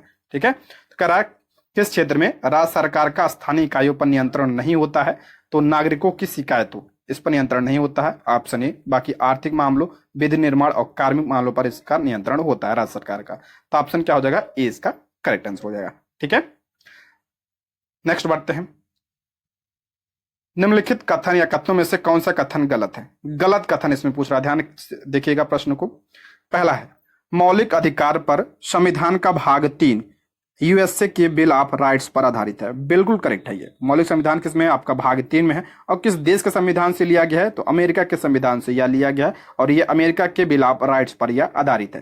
तो पहला आपका क्या है, सही है। दूसरा, संविधान के अनुच्छेद 21 के अंतर्गत मृत्यु का अधिकार मूलभूत अधिकार है। नहीं, मृत्यु का अधिकार नहीं, इसमें क्या है, इसमें जीवन जीने का अधिकार है। ठीक है, जीवन जीने का अधिकार है आपका किसमें है, अनुच्छेद 21 में है। अगला, भारतीय संविधान एक पूर्ण संघीय संविधान। नहीं, पूर्ण संघीय संविधान नहीं है, भारतीय संविधान कैसा है, अर्ध संघीय संविधान है। और ये संघीय व्यवस्था कहां से लिया गया है, किस देश से, ये आपका कनाडा से लिया गया है। ठीक है, कनाडा के संविधान से लिया गया है, तो ये भी गलत हो गया, बी भी गलत हो गया। नेक्स्ट, भारतीय संविधान के अनुसार मूलभूत अधिकारों को हटाया जा सकता है, ये भी आपका क्या है, गलत है। तो इसमें गलत ही पूछा है, तो आपका बी गलत है, सी गलत है और डी गलत है, तो ऑप्शन क्या हो जाएगा, डी इसका करेक्ट आंसर हो जाएगा। ठीक है, पहला सही है, ठीक है, लेकिन इसमें गलत पूछा है। मौलिक अधिकारों की बात करते हैं, किसमें, भाग 3 में है। अनुच्छेद की बात करें तो 12 से लेकर 35 तक इसमें इसका उल्लेख किया गया है। कहां से लिया गया है, संयुक्त राज्य अमेरिका से लिया गया है। कितने अधिकार हैं वर्तमान में, वर्तमान में 6 अधिकार हैं। कौन कौन से, समानता के अधिकार, आर्टिकल विधान रखेगा 14 से लेकर 18 तक। दूसरा, स्वतंत्रता का अधिकार 19 से 22 तक है। शोषण के विरुद्ध अधिकार 23-24 में है। धर्म की स्वतंत्रता का अधिकार 25 से 28 में है। सांस्कृतिक और शैक्षिक अधिकार 29-30 में है। और संवैधानिक उपचार का अधिकार आर्टिकल 31 में है। ये आपका आर्टिकल ध्यान रखिएगा, बहुत इंपॉर्टेंट है ये। ठीक है, आर्टिकल 31 नहीं, यहाँ पे आर्टिकल 32 होगा। ठीक है, संवैधानिक उपचारों का अधिकार किसमें, आर्टिकल 32 में। देखिए, मूल संविधान में कुल 7 अधिकार थे। पहले जगह मूल संविधान में कितने थे, 7 थे। लेकिन 44वां संविधान संशोधन 1978 के द्वारा संपत्ति के अधिकार को हटा दिया गया, इसे मूल अधिकार से हटा दिया गया और इसे जो है कानूनी अधिकार बना दिया गया। वर्तमान में किसमें शामिल है ये, तो आर्टिकल 300A में यह शामिल है। और ये क्या है, ये कानूनी अधिकार है। पहले कितने थे, 7, वर्तमान में कितने हैं, 6 हैं। ठीक है, और संवैधानिक उपचारों का अधिकार यहाँ पे आर्टिकल 32 ध्यान रखिएगा, इसको ध्यान रखिए, इंपॉर्टेंट है। और डॉक्टर भीमराव अम्बेडकर ने आर्टिकल 32 को ही संविधान की आत्मा कहा है, इसको भी आप लोग ध्यान रखिएगा। ठीक है, नेक्स्ट है, वर्ष 2011 में भारत के संविधान में होने वाले 97वें संशोधन का संबंध किस विषय से है। इंपॉर्टेंट है, वर्ष 2011 में भारत के संविधान में जो 97वें नंबर का संविधान संशोधन हुआ था, उसका विषय क्या था, तो ऑप्शन बी, सहकारी संस्थाओं का गठन व कार्य संचालन। ऑप्शन बी इसका करेक्ट आंसर हो जाएगा। देखते हैं इसके बारे में डिटेल से। 97 नंबर का संविधान संशोधन कब हुआ था, 2011 में हुआ था। ठीक है, संविधान संशोधन अधिनियम 2011 ने भारत में काम कर रही सहकारी समितियों के संबंध में भाग 9A यानी नगर पालिका के ठीक बाद नया भाग 9B जोड़ा गया। ठीक है, इसमें आपका क्या जोड़ा गया, 9B जोड़ा गया। ठीक है, संविधान के भाग 3 के अंतर्गत अनुच्छेद 19(1)C में यूनियन और एसोसिएशन के बाद सहकारिता शब्द जोड़ा गया। यह सभी नागरिकों को मौलिक अधिकार प्रदान कर सहकारी समितियों बनाने में सक्षम बनाता है। और क्या जोड़ा गया, तो राज्य के नीति निर्देशक तत्वों में भाग यानी भाग 4 में सहकारी समितियों के प्रचार के संबंध में एक नया अनुच्छेद 43B जोड़ा गया। देखिए क्या क्या जोड़ा गया इसके माध्यम से, तो आपका भाग 9B जोड़ा गया, यानी इसमें सहकारी समितियों की बात कही गई। उसके बाद भाग 3 में 19(1)C में यूनियन और एसोसिएशन के बाद सहकारिता शब्द जोड़ा गया। ठीक है, और डीपीएसपी भाग 4 में सहकारी समितियों के प्रचार के संबंध में अनुच्छेद 43B जोड़ा गया। तो ये सब जो है प्रावधान किए गए थे 97वें संविधान संशोधन के माध्यम से। ठीक है, नेक्स्ट है, भारत के संसद द्वारा पंचायत प्रावधान अनुसूचित क्षेत्रों का विस्तार कानून कब पारित किया गया? भारत के संसद द्वारा पंचायत प्रावधान अनुसूचित क्षेत्र तक विस्तार, इसे पेशा अधिनियम के नाम से जाना जाता है। ठीक है, यह कब पारित किया गया था? तो ये 1996 में पारित किया गया था। ऑप्शन सी इसका राइट आंसर हो जाएगा। 1996 में पेशा अधिनियम आया था। देखते हैं इसके बारे में। संविधान बनाते वक्त नीति निर्माताओं ने द्विस्तरीय व्यवस्था यानी आपका संसद और विधानसभा दी थी। जब संविधान बना था तो द्विस्तरीय व्यवस्था थी, एक आपका संसद था, एक आपका विधानसभा था।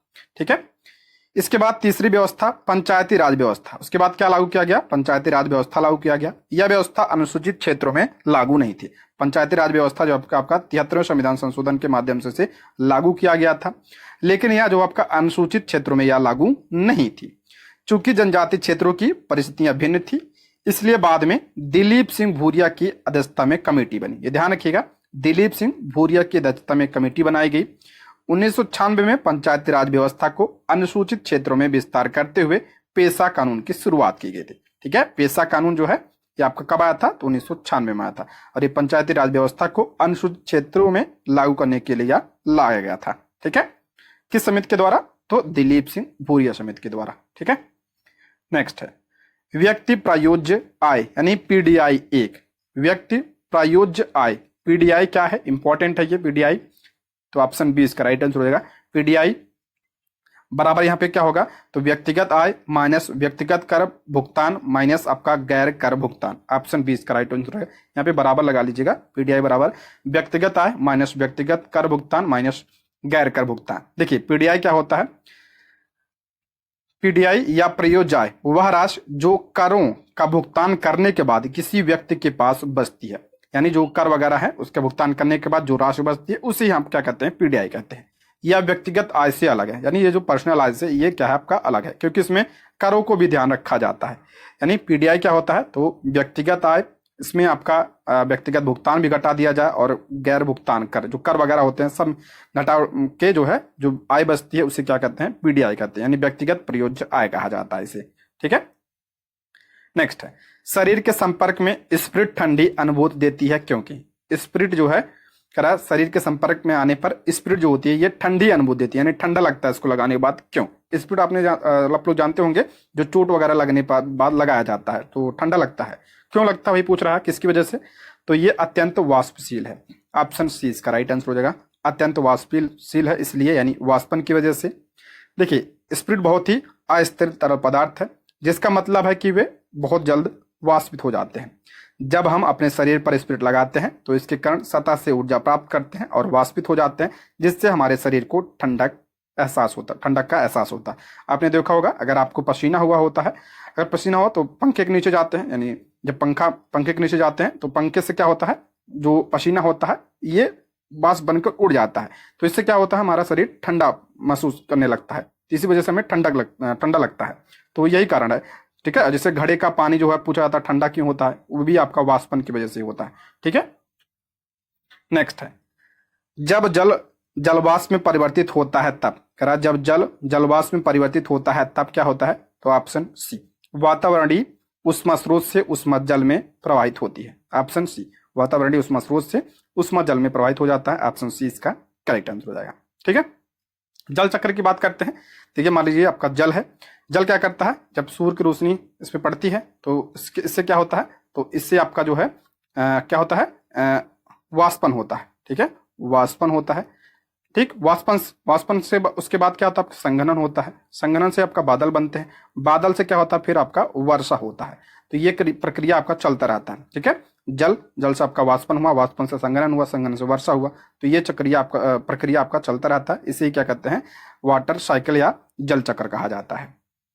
नेक्स्ट है हरे पौधे सूर्य के प्रकाश की ऊर्जा डैश का प्रतिशत ग्रहण करते हैं और उसे खाद्य ऊर्जा में परिवर्तित करते हैं। करा हरे पौधे सूर्य के प्रकाश की ऊर्जा का डैश प्रतिशत ग्रहण करते हैं और उसे खाद्य ऊर्जा में परिवर्तित करते हैं। यह प्रश्न पूछा गया, TRE 1 में पूछा गया था शायद। तो कितना प्रतिशत ऊर्जा ग्रहण करते हैं पौधे? तो 1% करते हैं। ऑप्शन बी इसका राइट आंसर हो जाएगा 1%। देखिए हरे पौधे सूर्य के प्रकाश की ऊर्जा का लगभग 1% क्या करते हैं? ये ग्रहण करते हैं और उसे खाद्य ऊर्जा में क्या करते हैं? परिवर्तित करते हैं। पौधे प्रकाश संश्लेषण की क्रिया के जरिए सूर्य की ऊर्जा को ये ग्रहण करते हैं, सभी को पता होगा। इस प्रक्रिया में पौधे सूर्य के प्रकाश, कार्बन डाइऑक्साइड और पानी को ग्लूकोज यानी चीनी का जो एक रूप है और ऑक्सीजन में ये बदलते हैं। प्रकाश संश्लेषण की प्रक्रिया में पौधों की कोशिकाओं के क्लोरोप्लास्ट में क्लोरोफिल नामक वर्णक मौजूद होता है जो सूर्य के प्रकाश से ऊर्जा को अवशोषित करता है। ये ध्यान रखिएगा, जो क्लोरोफिल होता है यही सूर्य के प्रकाश से ऊर्जा को अवशोषित करता है। ठीक है, ये आपका प्रकाश संश्लेषण का समीकरण है। पौधे क्या करते हैं, कार्बन डाइऑक्साइड और जल, ठीक है, और सूर्य प्रकाश की उपस्थिति और क्लोरोफिल की उपस्थिति में किसका निर्माण करते हैं, तो ग्लूकोज का निर्माण करते हैं और ये ऑक्सीजन का ये निर्माण करते हैं। ये क्या होता है, ऑक्सीजन इसमें उप उत्पाद होता है। ठीक है, उप उत्पाद होता है। मेन उत्पाद क्या होता है, इसमें ग्लूकोज होता है। ये आपका प्रकाश संश्लेषण की अभिक्रिया है, ये ध्यान रखिएगा। पारिस्थितिक तंत्र में ऊर्जा का प्रवाह एक तरफा होता है, मोस्ट इंपॉर्टेंट है। पारिस्थितिक तंत्र में जो ऊर्जा का प्रवाह होता है ये एक तरफा होता है, यानी एक दिशी होता है। कई बार पूछा गया है, एक दिशी होता है यानी एक ही दिशा में यह प्रवाहित होता है। ऊर्जा हमेशा सूर्य से उत्पादकों और फिर उपभोक्ताओं तक प्रवाहित होता है। देखिए ऊर्जा क्या होता है, जैसे मान लीजिए सूर्य से ऊर्जा लिए, पौधे सूर्य से ऊर्जा लिए, ठीक, ऊर्जा से आपका किससे जाएंगे, पहले उत्पादक यानी पेड़ पौधे के पास जाएगा। ये पेड़ पौधे क्या करेंगे, और फिर पेड़ पौधे से, जब पेड़ पौधों को अगर जानवर खाते हैं, कोई खाता है, तो उनके में ऊर्जा ये ट्रांसफर होती रहती है, तो एक ही दिशा में यह जाती है। ठीक है, सूर्य से क्या गया, उत्पादक में, उत्पादक से उपभोक्ता में गया, तो एक ही दिशा में यह आपका ऊर्जा का प्रवाह होता है। तो इसका ध्यान रखिएगा, कई बार पूछा गया, पारिस्थितिक तंत्र में ऊर्जा का प्रवाह एक दिशी होता है। ठीक, नेक्स्ट है सूची 1 को सूची 2 से मिलान करना है। देखते हैं, धातु दिया है और संबंधित रूप दिया है। आर्सेनिक की बात करते हैं, तो आर्सेनिक से क्या होता है, तो आर्सेनिक हो जाएगा आपका फेफड़े का कैंसर। कैडमियम की बात करें तो हड्डियों में कमजोरी।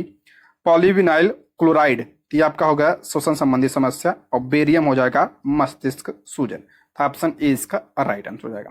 ठीक है, कुछ और पॉइंट की बात करें तो blue baby syndrome most important है। ब्लू बेबी सिंड्रोम जो है किसकी वजह से होता है, नाइट्रेट की वजह से होता है। ये मिनी माता रोग कई बार पूछा गया, तो ये पारा की वजह से होता है, यानी मरकरी की वजह से होता है। इटाई रोग जो है कैडमियम की वजह से होता है।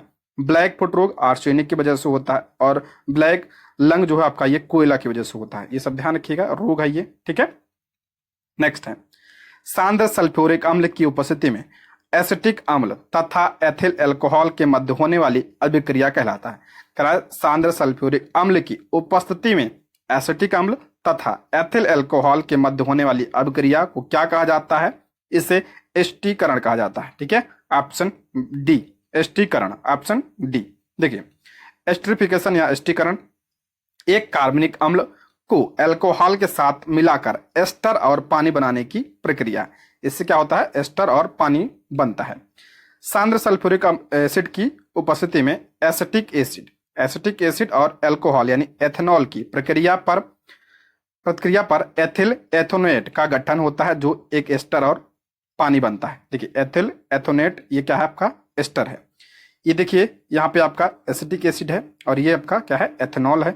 और सांद्र सल्फ्यूरिक अम्ल की उपस्थिति में क्या बन रहा है, एथिल एथोनेट बन रहा है और पानी बन रहा है। ठीक है, ये समीकरण ध्यान रखिएगा। एथिल एथोनेट की बात करते हैं, इसे एथिल एसीटेट या एथिल एथोनेट कहा जाता है। एक कार्बनिक एस्टर यौगिक है जिसका आणविक सूत्र होता है C4H8O2 होता है इसका फार्मूला, C4H8O2 इसका क्या होता है, फार्मूला होता है, ध्यान रखिएगा। यह रंगहीन तरल है जिसमें फलों जैसी विशिष्ट गंध होती है, जिसे आमतौर पर ग्लू और नेल पॉलिश रिमूवर में पहचाना जाता है। ठीक है, इसका प्रयोग किया जाता है इसमें। ठीक है, इसे एस्टर कहा जाता है। नेक्स्ट है ग्रेफाइट में परतों को एक दूसरे से मिलाकर रखा जाता है। ग्रेफाइट में परतों को एक दूसरे से मिलाकर रखा जाता है किस बॉन्ड के द्वारा, किस बल के द्वारा, ऑप्शन ए वान डर वाल्स बलों के द्वारा, ऑप्शन ए वान डर वाल्स बलों के द्वारा, ऑप्शन ए। ग्रेफाइट में परतों को एक दूसरे से मिलाकर रखने के लिए वान डर वाल्स बलों का प्रयोग होता है यानी इस्तेमाल होता है। वान डर वाल्स बल एक कमजोर असंयोजी रासायनिक बंध है। ठीक है, ये आपका क्या है, कमजोर असंयोजी रासायनिक बंध है। यह बंधन कार्बन नाभिक के आसपास में इलेक्ट्रॉनों के बादल में बदलाव के कारण होता है। ग्रेफाइट की बात करते हैं, ये कार्बन का क्या है, अपरूप है और इसका इस्तेमाल जो है पेंसिल बनाने में किया जाता है और ये विद्युत का क्या होता है, सुचालक होता है ये। ठीक है, नेक्स्ट है निम्नलिखित में कौन सा एक यातायात संचालित नगरों में भूरी वायु बनाने के संबंध में करा, निम्नलिखित में से कौन सा यातायात संचालित नगरों में भूरी वायु बनाने के संबंध में। देखिए इस बुक में जो है एडुटेरिया की बुक में इसमें सल्फर डाइऑक्साइड दिया है, लेकिन ये नहीं होगा, ठीक है। ब्राउन एयर होगा आपका नाइट्रोजन डाइऑक्साइड। ऑप्शन बी इसका करेक्ट आंसर हो जाएगा, ठीक है, ऑप्शन बी। देखिए भूरी हवा जैसे ब्राउन हवा, इसे फोटोकेमिकल स्मॉग या प्रकाश रासायनिक धुंध या स्मॉग कहा जाता है। ध्यान रखिए, इसे जो है फोटोकेमिकल स्मॉग या प्रकाश रासायनिक धुंध के नाम से जाना जाता है। फोटोकेमिकल स्मॉग प्रदूषणों का मिश्रण है, यह तब बनता है जब नाइट्रोजन ऑक्साइड और वाष्पशील कार्बनिक यौगिक सूर्य के प्रकाश से प्रतिक्रिया करते हैं, जिससे शहरों के ऊपर भूरे रंग की धुंध बन जाती है, ठीक है। ये आपका क्या है, ये वायु प्रदूषण है। यह गर्मियों में अधिक बार होता है क्योंकि उस समय हमारे पास सबसे अधिक क्या होती है, धूप होती है, ठीक है। इसे प्रकाश रासायनिक धुंध या स्मॉग कहा जाता है। नेक्स्ट है, किस प्रकार के ऊतक से मनुष्यों में ग्रंथि का निर्माण होता है? किस प्रकार के ऊतक से जो है मनुष्यों में ग्रंथि का निर्माण होता है? तो ऑप्शन सी उपकला ऊतक से। ऑप्शन सी इसका राइट आंसर हो जाएगा, उपकला ऊतक। देखिए ऊतक क्या होता है, तो ऊतक किसी जीव के शरीर में कोशिकाओं के समूह को क्या कहते हैं, ऊतक कहा जाता है। किसी जीव के शरीर में कोशिकाओं के समूह को क्या कहता है, ऊतक कहा जाता है। ऊतक के अध्ययन को ध्यान रखिएगा, ऊतक विज्ञान या हिस्टोलॉजी कहा जाता है, इसको भी ध्यान रखें, हिस्टोलॉजी कहा जाता है। ये 4 प्रकार होता है, 4 प्रकार का मानव शरीर में। पहला आपका उपकला ऊतक, दूसरा संयोजी ऊतक, तीसरा पेशी ऊतक और तंत्रिका तंत्र ऊतक। ध्यान रखिएगा, ये आपका क्या है, 4 प्रकार के ऊतक पाए जाते हैं हमारे शरीर में। उपकला ऊतक की बात करते हैं तो जंतु के शरीर को ढकने या बाह्य रक्षा प्रदान करने वाला ऊतक उपकला ऊतक है। उपकला ऊतक शरीर के अंदर स्थित अंगों, बहुत से अंगों और गुहिकाओं को ये क्या करते हैं, ये ढकते हैं। ये भिन्न भिन्न प्रकार के शारीरिक तंत्रों को एक दूसरे से अलग करने के लिए अवरोध का कार्य निर्माण करते हैं। त्वचा, मुंह, आहार नली, रक्तवाहिनी नली का अस्तर, फेफड़ों की कुपिका, वृक्की नली आदि सभी उपकला ऊतक से ये बने होते हैं, ठीक है। नेक्स्ट है, मनुष्य की लार में उपस्थित एक घातक लाइसोजाइम किस रूप में कार्य करता है? मोस्ट इंपॉर्टेंट है, मनुष्य की लार में उपस्थित एक घातक लाइसोजाइम जो होता है ये किस रूप में कार्य करता है? तो ये आपका प्रतिजीवाणु कारक होता है, ठीक है। ऑप्शन ए इसका करेक्ट आंसर हो जाएगा, प्रतिजीवाणु कारक। देखिए लाइसोजाइम ये लार में मौजूद होता है, लार में मौजूद एक जीवाणु रोधी एजेंट होता है, यानी ये बैक्टीरिया रोधी होता है। यह के रूप में कार्य करता है जो मानव शरीर के संक्रमण से या बचाता है, ठीक है। ये क्या करता है, ये संक्रमण से या बचाता है। इस प्रकार यह छोटा किड़वक है जो जीवाणु की सुरक्षात्मक दीवारों पर ये हमला करता है। टाइलिन की बात करते हैं, टाइलिन ये भी आपका लार में पाया जाता है। लार में पाया जाने वाला ये एमाइलेज का एक रूप है, इसे लार एमाइलेज भी कहा जाता है। यह मुंह में स्रावित होता है और मुंह में स्टार्च के पाचन में यह मदद करता है। स्टार्च यानी ये आपका कार्बोहाइड्रेट के पाचन में यह मदद करता है। ये स्टार्च को क्या करता है, ये माल्टोज में तोड़ देता है, टाइलिन, ठीक है। ये लार में पाया जाता है। और लाइसोजाइम में भी ये लार में पाया जाता है और ये क्या है आपका जीवाणु रोधी एजेंट के रूप में यह कार्य करता है, ठीक है। नेक्स्ट है, पौधों में रंध्रों का खुलना एवं बंद होना किस पर निर्भर करता है? पौधों में रंध्रों का खुलना या बंद होना किस पर निर्भर करता है?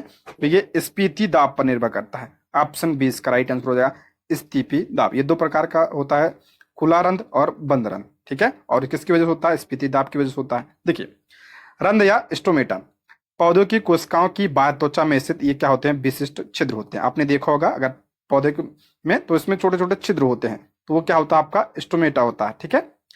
रंध्र का खुलना और बंद होना एक ऐसी प्रक्रिया है जो पौधों में गैस विनिमय और जल संतुलन को यह नियंत्रित करता है। जो रंध्र होता है इसका खुलना और बंद होना, यह प्रक्रिया पौधों में गैस विनिमय यानी गैसों का आदान प्रदान एवं जल संतुलन को यह नियंत्रित करती है।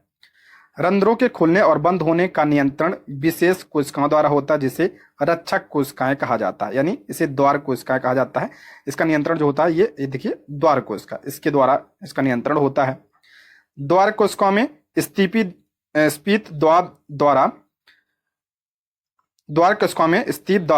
स्फीत दाब द्वार कोशिकाओं के खुलने और बंद होने को यह नियंत्रित करता है, ठीक है। इसके क्या करता है, ये खुलने और बंद होने को नियंत्रित करता है।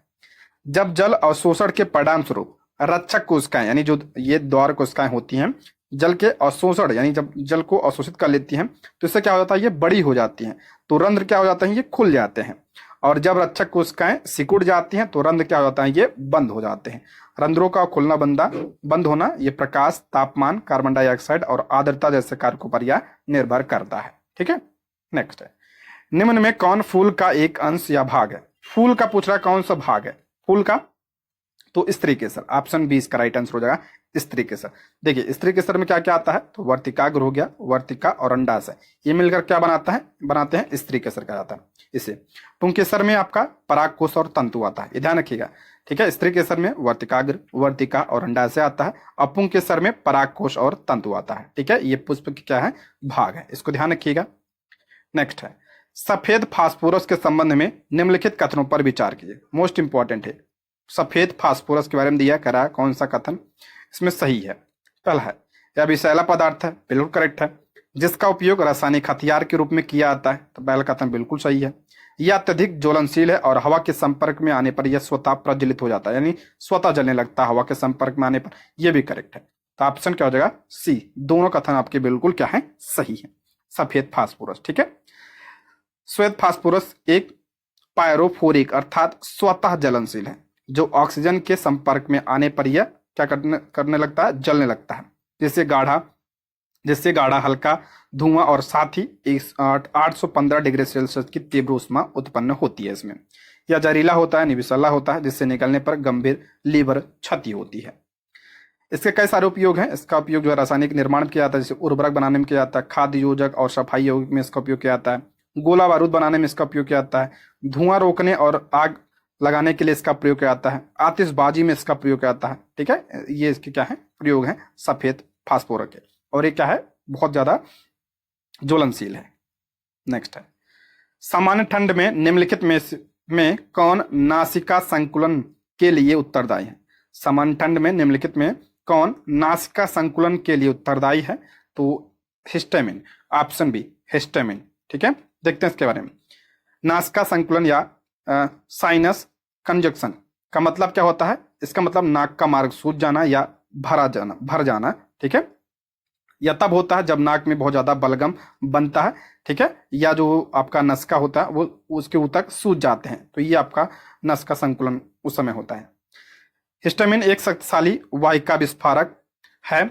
इसके विविध कार्य हैं, या श्वसनिकाओं और आहार नली की चिकनी पेशियों को संकुचित करती है, साथ ही तथा दूसरी पेशियों जैसे आपका रुधिर वाहिकाओं की दीवारों को ये नरम करती हैं।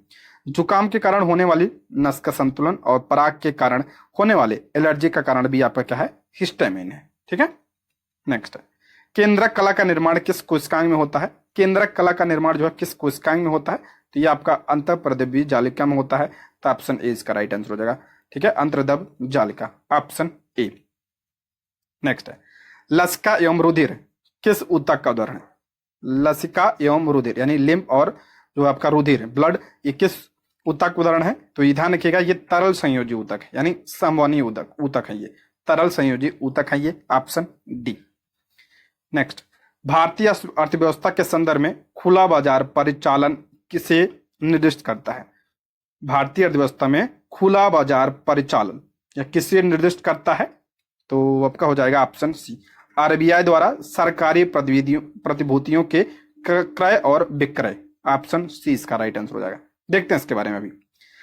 खुला बाजार परिचालन यानी OMO धन की कुल मात्रा को विनियमित या नियंत्रित करने के लिए मात्रात्मक मौद्रिक नीति उपकरणों में से एक है। क्या आपका क्या है, मौद्रिक नीति का भाग है, जो केंद्रीय बैंक यानी आरबीआई द्वारा अर्थव्यवस्था में मुद्रा आपूर्ति को नियंत्रित करने के लिए नियोजित की जाती है, ठीक है। ये मुद्रा आपूर्ति को नियंत्रित करने के लिए किया जाता है।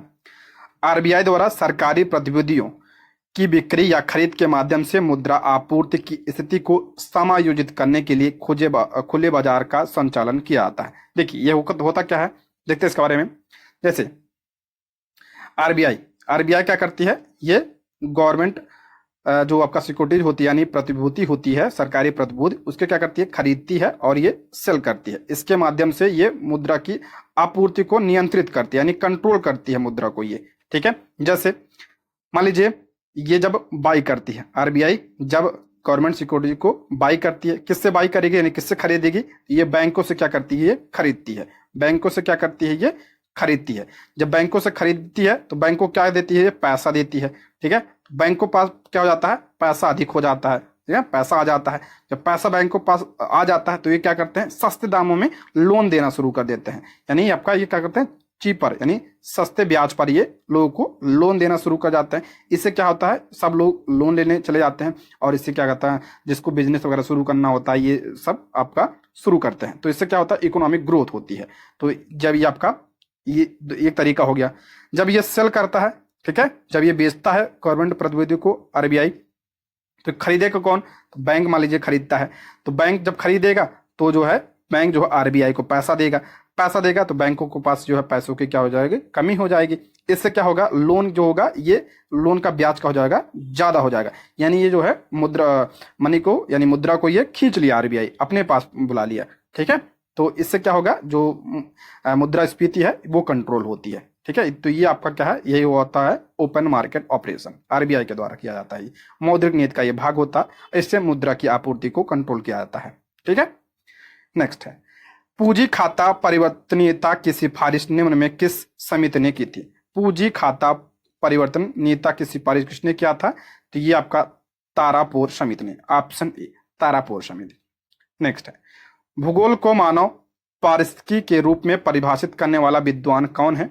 भूगोल को मानव पारिस्थितिकी के रूप में परिभाषित करने वाला विद्वान कौन है, तो option C H Barrows, option C इसका राइट आंसर हो जाएगा। नेक्स्ट है, भारत के निम्नलिखित क्षेत्रों में से कौन सा पारिस्थितिकी उष्ण स्थल माना जाता है, हॉट स्पॉट माना जाता है, तो पश्चिमी घाट, ऑप्शन सी इसका राइट आंसर हो जाएगा, पश्चिमी घाट। देखिए भारत में जब विविधता की बात करते हैं, हॉट स्पॉट की बात करें तो ये आपका हिमालय वाला क्षेत्र, ठीक है, और आपका इंडो बर्मा क्षेत्र, पश्चिमी घाट और सुंडा लैंड, ये सब जो है भारत में क्या है, जब विविधता हॉट स्पॉट है।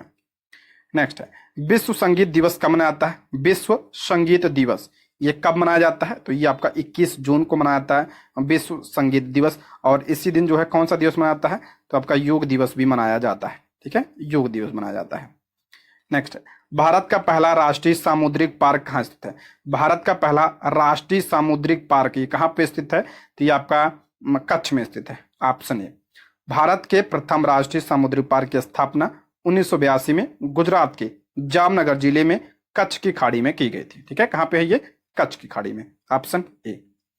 नेक्स्ट है, निम्नलिखित में से किसने कहा था स्वाद का वास्तविक स्थान जीवा यानी जीव नहीं बल्कि मन है। किसने कहा था स्वाद का वास्तविक स्थान जीव नहीं बल्कि मन है, तो ये महात्मा गांधी जी ने कहा था, option C Mahatma Gandhi ji.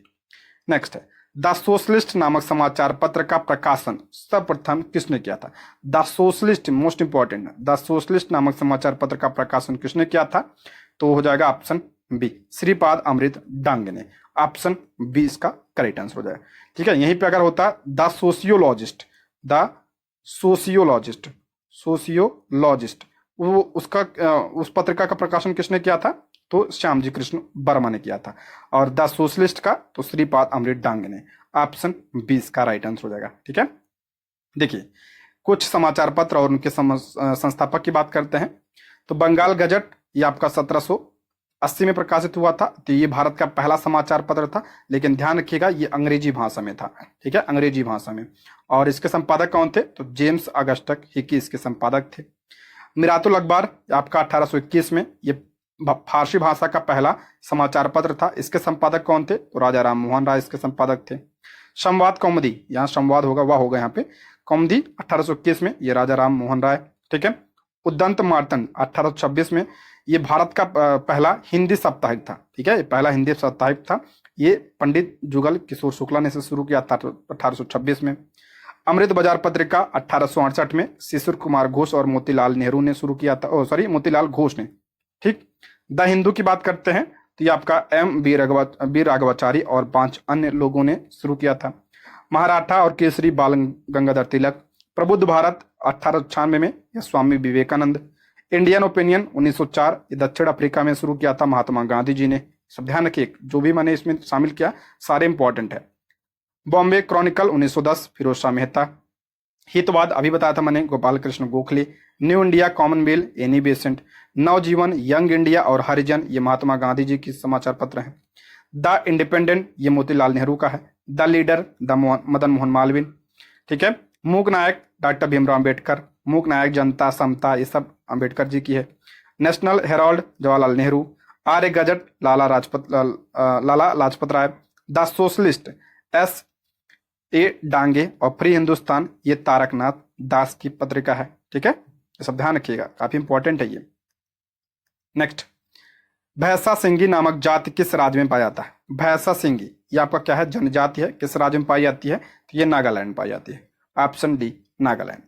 Next है, HDPE का पूरा नाम क्या है? तो इसका पूरा नाम है option A high density polyethylene. Option A इसका करेक्ट आंसर हो जाएगा। नेक्स्ट बढ़ते हैं। देखिए कुछ स्मृति तथ्य इसमें दिया है, जैसे भारत में मानव का सर्वप्रथम साक्ष्य कहां से प्राप्त हुआ है? तो नर्मदा घाटी से प्राप्त हुआ है। इंपॉर्टेंट है ये। सर्वप्रथम प्राचीनतम अस्थायी जीवन के प्रमाण कहां से मिले हैं? मेहरगढ़ से मिले हैं। एक ही कब्र से 3 मानव कंकाल के अवशेष कहां से मिले हैं? दमदमा से मिले हैं। गर्त आवास के साक्ष्य कहां से? बुर्ज होम से प्राप्त हुए हैं। मानव के साथ कुत्ते को दफनाने का साक्ष्य बुर्ज होम से प्राप्त हुआ। मोस्ट इंपॉर्टेंट है ये। जुते हुए खेत का साक्ष्य कालीबंगा से प्राप्त हुआ। कालीबंगा राजस्थान में, घग्गर नदी के किनारे। अग्निकुंड का साक्ष्य कालीबंगा एवं लोथल से प्राप्त हुआ है। और युग्म समाधियां का प्रमाण कहां से प्राप्त हुआ? यानी युगल समाधियां, ये आपका कालीबंगा एवं लोथल से प्राप्त हुआ है। ठीक है, मोस्ट इंपॉर्टेंट है। लोथल ध्यान रखिएगा, बंदरगाह के साक्ष्य प्राप्त हुए थे। लोथल कहाँ पे है? गुजरात में है। ठीक है, और किस नदी के किनारे है? भोगवा नदी के किनारे स्थित है। ये सारे पॉइंट आप लोग ध्यान रखिएगा। ठीक है दोस्तों, आज की क्लास में बस इतना ही। क्लास कैसी लगी आप लोग कमेंट बॉक्स में जरूर बताइएगा। और अगर आपने चैनल को सब्सक्राइब नहीं किया है तो प्लीज चैनल को सब्सक्राइब भी कर लीजिएगा। ठीक है, और कमेंट बॉक्स में जरूर बताइएगा वीडियो कैसी लगी। ठीक है, ये रहे आज के प्रश्न। Thank you for watching.